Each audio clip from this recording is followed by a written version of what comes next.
এখানে আমি একটা পেঁয়াজকে টুকরো করে কেটে নিয়েছি আর নিয়েছি লঙ্কা কুচি, রসুন কুচি, আদা কুচি, গ্রিন ক্যাপসিকাম, অরেঞ্জ ক্যাপসিকাম, গাজর কুচি, টমেটো আর পেঁপেকে আমি টুকরো করে কেটে নিয়েছি। এখানে বোনলেস চিকেন নিয়েছি, চিকেনটাকে ভালো করে ধুয়ে নিয়েছি। কড়াইটা বসিয়ে দিয়েছি, কড়াইটাও গরম হয়ে গেছে। এখানে ফোড়নটা আমি দিয়ে দিচ্ছি। এখানে আছে লবঙ্গ, দারচিনি, এলাচ আর গোলমরিচ। এবার এইটাকে একটু গরম হয়ে গেছে। এবার এর মধ্যে কেটে রাখা আদা, রসুন আর পেঁয়াজগুলোকে দিয়ে ভালো করে নেড়েচেড়ে নেব। নিয়ে এবার দিয়ে দেবো কাঁচা লঙ্কা কুচি। এগুলোকেও ভালোভাবে একটু নেড়েচেড়ে নিয়ে এবার সমস্ত সবজিগুলোকে একে একে এর ভেতরে আমি দিয়ে দেবো।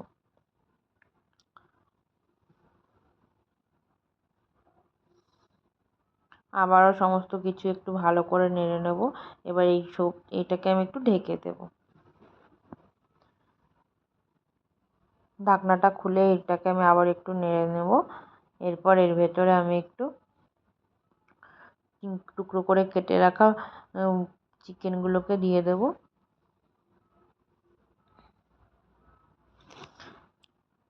সমস্ত কিছু নেড়ে নিয়ে আবারও ঢাকনা দিয়ে এটাকে ঢেকে দেবো। এবার ঢাকনাটা খুলে দেখে নেব। দেখুন অল্প অল্প করে জল বেরিয়ে আসছে। এইভাবে আস্তে আস্তে এগুলোকে কষিয়ে নিতে হবে।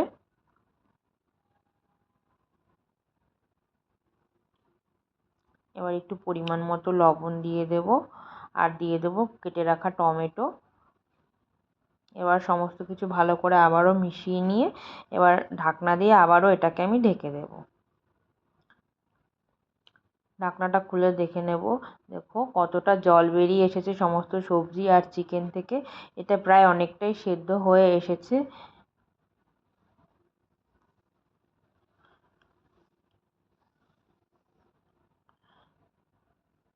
এবার এর মধ্যে আমি ফুটিয়ে রাখা একটু জল দিয়ে দেব পরিমাণ মতো।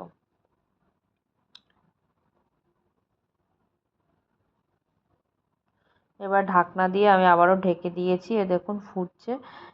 এটা প্রায় হয়ে এসেছে। এবার অন্যদিকে আমি 2 চামচ কর্নফ্লাওয়ার নিয়ে নিয়েছি। সেখানে আমি কর্নফ্লাওয়ারটাকে জলে গুলে নিয়ে এবার এর ভেতরে আমি দিয়ে দেব।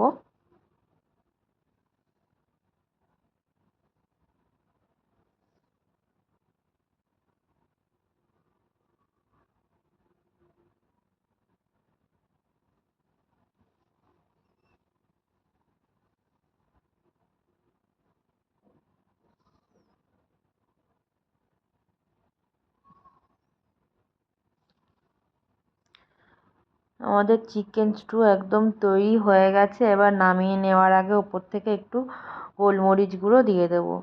তো আমি যেভাবে তৈরি করেছি, তোমাদের যদি রেসিপিটা পছন্দ হয়ে থাকে তো একটু লাইক, শেয়ার, কমেন্ট অবশ্যই করো। আর আমাকে কমেন্টস করে জানিও যে কেমন হয়েছে। টাটা।